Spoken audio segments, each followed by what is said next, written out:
Your comfort zone is not keeping you safe, it's keeping you enslaved. Every morning you wake up and choose the familiar. You're voting for a version of yourself that's smaller than who you really are.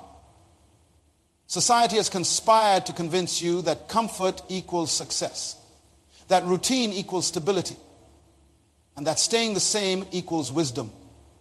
But this is the greatest lie ever told to the human spirit. Comfort is not your friend, it's your enemy disguised as your protector. It whispers sweet promises about security while slowly strangling your dreams, your creativity, and your capacity for greatness.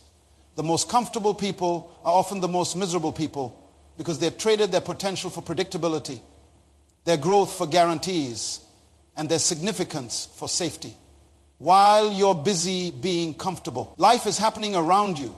Opportunities are passing by you, and your real self is dying inside you. The conspiracy is complete when you begin to believe that this slow death is actually living. Elena Mitchell had everything she thought she wanted: a steady paycheck, predictable work schedule, and 15 years of experience designing beautiful residential homes. Her blueprints were flawless, her clients satisfied, and her reputation solid in the small town where she worked. But something was eating away at her soul, something she couldn't quite name. Every morning, Elena would drive past the magnificent commercial district being developed downtown. Towering structures, innovative designs, architectural marvels that made her heart race with possibility. She would slow down at the construction sites, watching other architects direct crews, building the kind of projects she had dreamed about since college. Projects that challenged every fiber of creative intelligence. Projects that pushed the boundaries of what was possible with steel, glass, and concrete. But Elena never applied for those jobs, never submitted a proposal, never even made a phone call. Why? Because she was comfortable. She was safe. She was trapped in a prison she had built with her own hands. And the bars were made of comfort. You see, Elena's story is your story. It's my story. It's the story of millions of human beings walking this earth right now, carrying within them capabilities they will never use, dreams they will never pursue, and potential they will never release. Elena Mitchell wasn't lazy. She wasn't incompetent. She wasn't lacking in talent or education. Elena Mitchell was comfortable. And that comfort was slowly, systematically, methodically killing everything she was meant to become. The most dangerous place you can ever find yourself is not in a war zone, not on a sinking ship, not facing a wild animal. The most dangerous place you can ever find yourself is in your comfort zone. Because it's the only place where death comes disguised as life. It's the only place where you can be dying while everyone around you, including yourself, believes you're living. Your comfort zone is not your friend. It's not your protector. It's not your safe haven. Your comfort zone is a thief that has been robbing you blind for years. And you've been thanking it for the privilege. Every day you wake up and do the same things, think the same thoughts, associate with the same people, and accept the same limitations. Your comfort zone grows stronger while your potential grows. Most people live their entire lives and never meet themselves. They never discover what they're truly capable of achieving. They die with their music still inside them, their painting still in their imagination, their businesses still just ideas, their contributions to humanity still locked away in the vault of their unrealized potential. This is not just tragic, this is criminal. It's a crime against the future, against progress, against the very purpose for which you were born. The harsh reality is that comfort zones shrink over time. What felt challenging 5 years ago now feels routine. What required courage last month now happens automatically. Your world gets smaller, your vision gets narrower, and your capacity for growth diminishes with each passing day that you choose safety over significance. Elena Mitchell finally woke up on her 38th birthday when she realized that in all her years of designing homes, she had never designed the life she actually wanted to live. She was an expert at creating blueprints for other people's dreams while her own remained scattered sketches in an old portfolio she rarely opened. That day, she made a decision that changed everything. She decided to apply for a position with the firm designing the new Civic Center, the most ambitious architectural project the city had ever undertaken. The application process terrified her. The interview made her question everything she thought she knew about architecture. The first day on the job felt like she was learning to walk again. But 6 months later, Elena Mitchell was leading a team of architects, engineers, and designers in creating something that would stand for generations. Something that would inspire thousands of people every day. Something that finally matched the size of her actual capabilities. But here's what haunts me about Elena's story. She almost didn't apply. She almost stayed comfortable. She almost let fear convince her that 15 years of small residential projects was enough. That she should be grateful for what she had. That dreaming bigger was somehow selfish or unrealistic. She almost died with her greatest work still inside her right now, as you hear these words. There are capabilities within you that you have never accessed. There are levels of creativity, intelligence, and impact that you have never reached. There are contributions you could make to your family, your community, your industry, your world that remain locked away because you have chosen the temporary pleasure of comfort over the permanent joy of growth. Your comfort zone is not keeping you safe, it's keeping you small. It's not protecting you from failure, it's guaranteeing failure of the worst kind. The failure to become who you were meant to be. Every day you stay comfortable is a day you rob the world of your unique gifts, your distinctive perspective, your irreplaceable contribution to the human story. The person you are right now is not the person you have to remain. The limitations you accept today are not the limitations that define your tomorrow. The boundaries you respect in this moment are not the boundaries that will contain your future.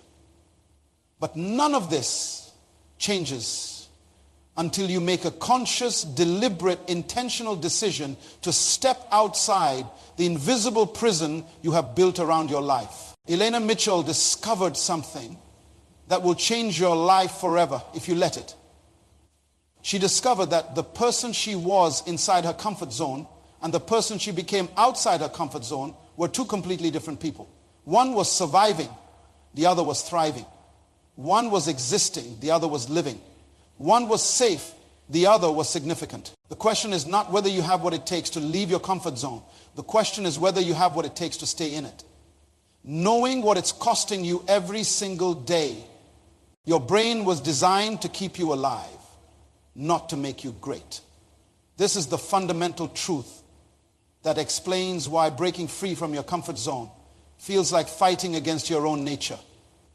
Your mind has an ancient security system that was programmed thousands of years ago when survival meant avoiding anything new, different, or challenging.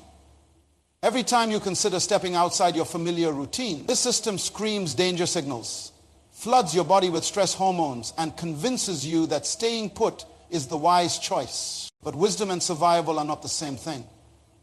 What kept your ancestors alive in caves is now keeping you dead in cubicles, dead in relationships, dead in the same patterns year after year.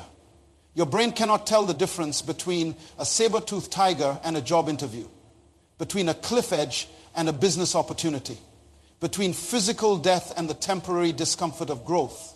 It treats them all as threats to be avoided at any cost. This is why David Kim spent 3 years carrying around a revolutionary idea in his laptop, never showing it to anyone who mattered. David was a software developer with a vision for an application that could transform how people manage their daily schedules. He had prototypes, market research, and a detailed business plan. But every time he thought about presenting his concept to investors, his ancient brain would activate its alarm system. His heart would race, his palms would sweat, and a voice in his head would whisper all the reasons why he wasn't ready, why the idea wasn't good enough, why he should wait just a little longer. For 3 years, David refined his application in isolation. Convinced he was being diligent and thorough, he added features, adjusted algorithms, and perfected presentations that no one ever saw. He told himself he was preparing, but he was actually procrastinating. He was feeding his comfort zone with the illusion of progress while avoiding the one thing that would actually move his life forward, showing his work to people who could help him succeed. Then David's worst nightmare came true. He opened his laptop one morning to find an article about a new application that had just secured $2 million in funding. The application was almost identical to his concept, created by someone who had spent less time perfecting and more time presenting. David realized with crushing clarity that his 3 years of comfort zone living had cost him not just an opportunity, but his opportunity. The window had closed while he was still polishing the glass. This is how comfort zones operate. They don't announce themselves as limitations. They disguise themselves as wisdom, as caution, as responsible planning. They convince you that you're being smart when you're actually being scared, that you're being careful when you're actually being cowardly. They make delay feel like preparation and procrastination feel like patience. The human brain creates comfort zones the same way rivers create canyons. Gradually, consistently, almost imperceptibly. Each time you choose the familiar path, you deepen the groove. Each time you avoid the challenge, you strengthen the walls. Each time you pick safety over growth, you make it harder to choose differently tomorrow. Your neural pathways literally reshape themselves around your habits, making comfortable choices feel automatic and uncomfortable choices feel impossible. But here's what David discovered after his painful wake-up call, and what you need to understand about your own mind. The same brain that creates comfort zones can also destroy them. The same neural plasticity that traps you in familiar patterns can also free you from them. Your brain is constantly rewiring itself based on what you repeatedly think, feel, and do. This means your comfort zone is not a permanent structure. It's a temporary construction that you rebuild every day through your choices. The moment David stopped feeding his fear and started feeding his courage, everything changed. He took his next idea directly to potential investors within 2 weeks of developing it, not because it was perfect, but because he understood that perfection was just another word for procrastination. He learned that timing beats perfection, action beats analysis, and courage beats comfort every single time. Your comfort zone grows stronger with age if you let it. The things that challenged you at 20 feel impossible at 40 if you spend 20 years avoiding challenge. The dreams that excited you as a young person become fantasies you dismiss as unrealistic if you spend decades choosing security over possibility. This is why some people become more adventurous and capable as they get older, while others become more fearful and limited. The difference is not age, health, or circumstances. The difference is the daily choice between growth and stagnation. The science is clear. Your brain will always prefer the path of least resistance, but your potential will always demand the path of most growth. These two forces are in constant conflict within you, and whichever one you feed becomes stronger. Every day you choose comfort, you're voting for a smaller version of yourself. Every day you choose challenge, you're voting for the person you're capable of becoming. David Kim's story didn't end with his missed opportunity. It began there. Because sometimes losing what you want is the only way to find what you need. The courage to stop hiding your greatness from the world. Inside every human being lies a reservoir of untapped power that most people never access in their entire lifetime. You have capabilities sleeping within you that are waiting for the right moment, the right challenge, the right crisis to wake them up. These abilities don't develop when life is easy. They don't emerge when everything is predictable. They only surface when you're forced beyond the boundaries of what you thought was possible. Rebecca Thompson learned this truth at 45 years old, when her doctor delivered news that changed everything. After routine tests revealed early signs of bone density loss, he told her that her sedentary lifestyle was accelerating her body's aging process. Rebecca had spent 2 decades as a dedicated high school teacher, pouring her energy into her students while neglecting her own physical health. She ate at her desk, skipped exercise, and convinced herself that mental work was enough to keep her sharp. The doctor's words hit her like a physical blow. If you don't start challenging your body now, you'll be facing serious mobility issues within 10 years. Rebecca left that appointment feeling defeated, old, and limited by time she couldn't get back. That night, she sat in her living room staring at a travel magazine someone had left behind, featuring a story about ordinary people climbing Mount Kilimanjaro. The photos showed people of all ages standing at the summit, their faces radiating accomplishment and joy she hadn't felt in years. Something stirred inside Rebecca that she hadn't felt since her college days. Not just interest, but hunger. Not just curiosity, but determination. She realized she had been living as if her capabilities were fixed, as if the person she was at 45 was all she would ever be. But looking at those photos, she understood that she had never actually tested her limits. She had only tested her comfort zone. Within 6 months, Rebecca had transformed not just her body, but her entire understanding of what she was capable of achieving.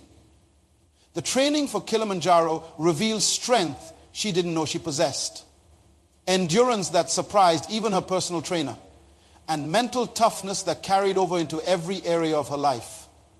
She started taking on leadership roles at school she had previously avoided, speaking up in meetings where she used to stay silent, and pursuing opportunities that once intimidated her.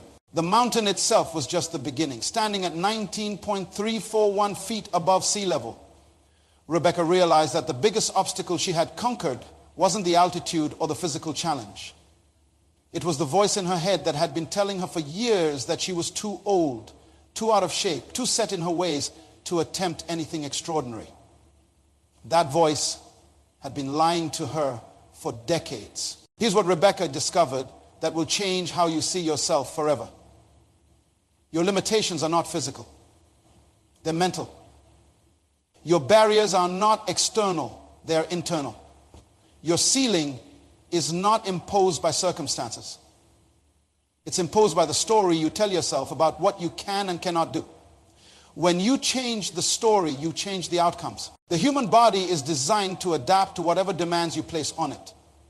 The human mind is designed to solve whatever problems you present to it. The human spirit is designed to rise to whatever challenges you accept. But none of these systems activate when you stay within familiar boundaries. They only engage when you venture into territory that requires more than you've ever given before. Every person walking this earth has Rebecca Thompson's mountain waiting for them. It might not be a physical mountain, but it's something that seems impossible from where you're standing right now. Something that would require you to become a different person than you are today. Something that would prove to yourself and everyone around you that you've been living far below your actual capacity. The question is not whether you have the power to climb your mountain. The question is whether you have the courage to find out what you're really made of. Breaking free from your comfort zone is not about taking reckless leaps into the unknown. It's about strategic stretching, deliberate discomfort, and calculated courage. Most people fail to escape their limitations because they try to change everything at once, overwhelming themselves into retreat. The secret is to expand your boundaries gradually, consistently, and with clear intention. Your comfort zone is like a muscle. If you never stretch it, it becomes tight and restrictive. If you stretch it too aggressively, it tears and forces you back to where you started. But if you stretch it progressively, it becomes stronger, more flexible, and capable of handling greater challenges. This is the principle that separates those who successfully transform their lives from those who remain trapped in familiar patterns. Start with what I call the 1% rule. Every week, choose one area of your life where you can push yourself just 1% beyond your current capacity. If you're afraid of public speaking, don't sign up to address 1,000 people. Instead, speak up once in your next team meeting. If you want to start a business, don't quit your job tomorrow. Instead, spend 1 hour this week researching your market. If you want to improve your health, don't attempt a marathon. Instead, walk for 10 minutes longer than you did yesterday. These small steps might seem insignificant, but they're rewiring your brain's relationship with discomfort. Each time you choose slight discomfort over complete comfort, you're proving to yourself that you can handle more than you thought. You're building what I call courage muscles that will serve you when bigger challenges arise. The next principle is environmental design. Your surroundings either support your growth or sabotage it. And most people never realize they're living in growth-killing environments. Evaluate the people you spend time with, the content you consume, the conversations you have, and the places you frequent. If everything in your environment reinforces your current limitations, you're fighting an uphill battle against yourself. Surround yourself with people who are already living the life you want to create. Read books by authors who have overcome challenges similar to yours. Listen to podcasts featuring individuals who have succeeded where you want to succeed. Visit places that inspire rather than depress you. Your environment should be constantly whispering possibilities, not limitations. Accountability is the third pillar of your exit strategy. Most people keep their growth goals secret because they're afraid of judgment if they fail. This is backwards thinking. When you make your commitments public, you create external pressure that supports your internal desire to change. Find someone who will ask you tough questions, celebrate your progress, and refuse to let you make excuses when you're tempted to retreat. Track your progress with metrics that matter. Don't just measure outcomes, measure courage. Count the number of times you chose discomfort over comfort this week. Record the moments when you said yes to opportunities that scared you. Document the instances when you spoke up instead of staying silent. These courage metrics are often more important than traditional success metrics because they predict future growth. The final element is celebration. Most people only celebrate major victories while ignoring the small wins that make major victories possible. Every time you step outside your comfort zone, regardless of the outcome, you've won. Every time you try something new, take a risk, or push past resistance, you've succeeded. These moments deserve recognition because they're the building blocks of transformation. Remember, your comfort zone didn't develop overnight, and it won't disappear overnight. But with consistent strategic action, you can expand it systemically until what once terrified you becomes routine, and what once seemed impossible becomes inevitable. The goal is not to eliminate discomfort from your life. The goal is to become comfortable with discomfort, to see it as a signal that you're growing rather than a warning to retreat. What does it look like when a human being operates at full capacity? What happens when someone finally breaks free from the invisible chains of comfort and steps into the fullness of their potential? The answer lies in understanding that your life is not just about you. Your breakthrough becomes a bridge for others. Your courage becomes a catalyst for transformation that extends far beyond your personal circumstances. This truth became crystal clear through the story of Marcus Williams, a janitor at a major corporate headquarters who carried within him a vision that would eventually change thousands of lives. Marcus had worked the night shift for 8 years, cleaning offices, emptying trash bins, and maintaining the building where high-powered executives made decisions that affected entire industries. But Marcus was more than his job title suggested. He was an observer, a thinker, and a man with an idea that grew stronger every night he walked those corridors during his shifts. Marcus noticed something that the executives missed during their busy days. He saw the waste, the inefficiency, the environmental impact of a corporate culture that treated resources as limitless. Paper was discarded after single use. Electronics were replaced instead of repaired, and energy was consumed without consideration for conservation. Marcus began calculating the financial and environmental cost of this waste, and what he discovered shocked him. The company was spending over $2 million annually on waste that could be eliminated through simple system changes. Marcus had ideas for recycling programs, energy conservation protocols, and resource management strategies that could save money while protecting the environment. But who was going to listen to suggestions from a night janitor? His comfort zone whispered that he should stay in his lane, keep his head down, and be grateful for steady employment for 3 years. Marcus carried these ideas in a notebook he kept in his back pocket, adding observations and calculations but never acting on them. His comfort zone convinced him that his education level, his job title, and his position in the corporate hierarchy disqualified him from making meaningful contributions. He told himself that smart people were already handling these issues, that his insights weren't valuable. Stepping forward would only result in embarrassment or job loss. But something changed the night Marcus witnessed a conversation between two executives discussing the company's struggle to meet new environmental compliance standards. They were considering hiring an expensive consulting firm to develop sustainability strategies.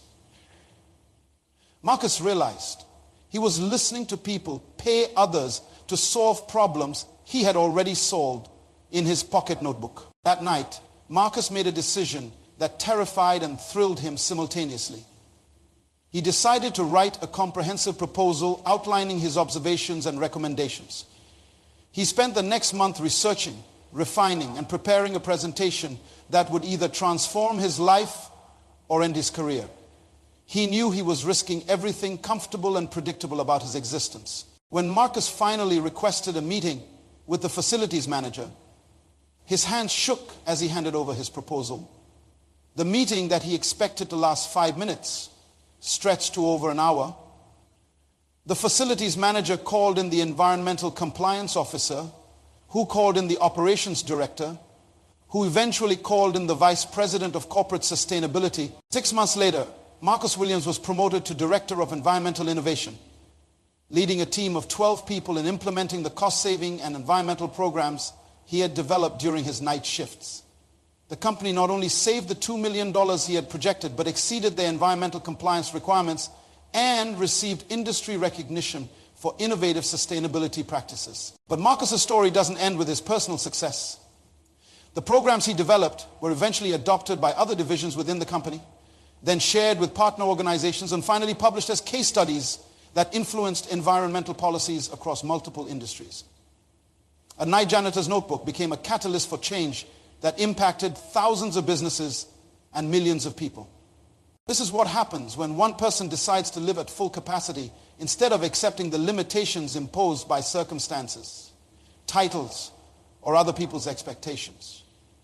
Marcus's breakthrough created a ripple effect that continues to expand years after his initial decision to step outside his comfort zone. His courage gave others permission to share their ideas, regardless of their position or background. Your potential is not just about what you can achieve for yourself. It's about what becomes possible for others when you demonstrate that limitations are choices, not facts. When you break free from your comfort zone, you don't just change your own life, you change the trajectory of everyone who witnesses your transformation. You become proof that ordinary people can accomplish extraordinary things when they stop accepting ordinary as their ceiling. Every day you remain in your comfort zone. You're not just limiting yourself. You're limiting your children who learn from your example that settling is acceptable. You're limiting your colleagues who might find their own courage if they saw yours.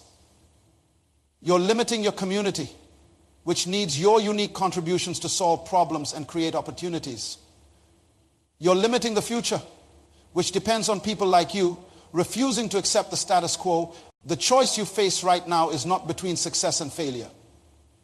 It's between significance and insignificance, between impact and invisibility, between living as the person you are and becoming the person you were created to be. Marcus Williams could have remained a janitor for 30 years, retired with a modest pension, and been forgotten within a generation. Instead, he chose to risk comfort for contribution, security for significance, and familiarity for fulfillment. The comfort zone is not protecting you from anything except your own greatness. Today, right now, in this moment, you have the power to make the same choice Marcus made. You can decide that your ideas matter, that your dreams deserve action, that your potential demands expression. You can choose to step into the unknown territory where your greatest contributions are waiting to be born. The world needs what you have to offer, but it will never receive it as long as you remain hidden in the safety of what you've always done. Your time is now. Your moment is here. Your potential is calling. The only question that remains is whether you'll answer.